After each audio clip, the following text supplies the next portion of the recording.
Avez-vous suivi la série Designated Survivor ou le Bureau des légendes et rêvé de secrets d'État sous la mer? À votre avis, pourquoi de plus en plus de sous-marins modernes ne choisissent-ils pas la propulsion thermique, électrique ou même hydrogène et préfèrent-ils le nucléaire? Pourquoi risquer d'installer une mini-centrale sous l'eau? Eh bien, pour répondre à ces questions, on va plonger dans le sujet des sous-marins nucléaires. Mais avant ça, petit détour historique. Les premiers sous-marins datent de 1776. Et jusqu'en 1950, nous sommes restés limités à des machines diesel-électriques capables de naviguer sous l'eau, mais seulement pendant quelques jours. Pour s'approvisionner en carburant et en oxygène, ils devaient régulièrement remonter à la surface, autant dire que la discrétion n'était pas leur point fort. Mais avec l'arrivée des sous-marins nucléaires, ça a été une révolution sur ces trois fronts. Grande autonomie, abondance d'oxygène et silence moteur, des conditions idéales pour des missions longues et furtives.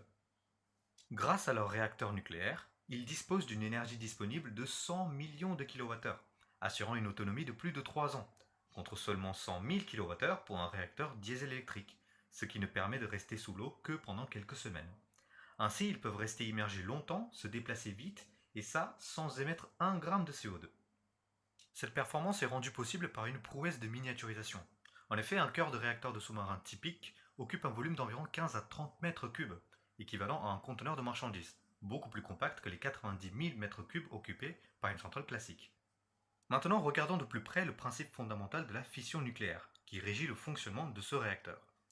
Dans le cœur du réacteur, on trouve des crayons de combustible contenant de l'uranium-235, un isotope d'uranium rare capable de fissionner. Lorsqu'un neutron rencontre un noyau d'uranium, il peut fissionner ce dernier, ce qui se scinde en deux atomes plus légers et émet environ 200 mégaélectronvolts d'énergie, accompagnés de quelques nouveaux neutrons. Ces nouveaux neutrons déclenchent par la suite d'autres fissions, et c'est ce qu'on appelle la réaction en chaîne. Mais une telle réaction doit être parfaitement contrôlée. Pour ça, des barres en hafnium capables d'absorber les neutrons permettent d'ajuster la puissance du réacteur. En jouant sur leur position, on module le nombre de neutrons et donc le nombre de fissions. Maintenant, regardons comment l'énergie devient mouvement. Tout d'abord, la chaleur produite par la réaction nucléaire chauffe l'eau du circuit primaire fermé, maintenue sous pression à 150 bars et pouvant atteindre maximum 320 degrés Celsius tout en restant liquide. Cette eau transmet ensuite son énergie à l'eau du circuit secondaire, qui est ouvert et moins pressurisé, ce qui lui permet de se transformer en vapeur. La vapeur ensuite entraîne une turbine, soit pour faire tourner directement l'hélice, soit pour alimenter un moteur électrique propulseur. Et enfin, pour boucler le tout, l'eau de mer froide condense la vapeur pour refermer le cycle.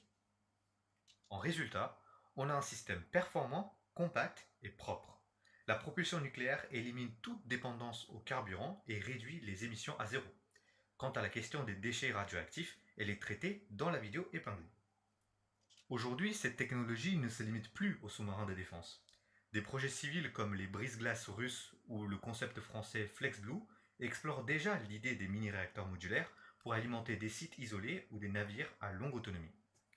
De la mer au désert, ces réacteurs compacts pourraient bien devenir la clé d'un futur décarboné et transformer radicalement la mobilité énergétique mondiale.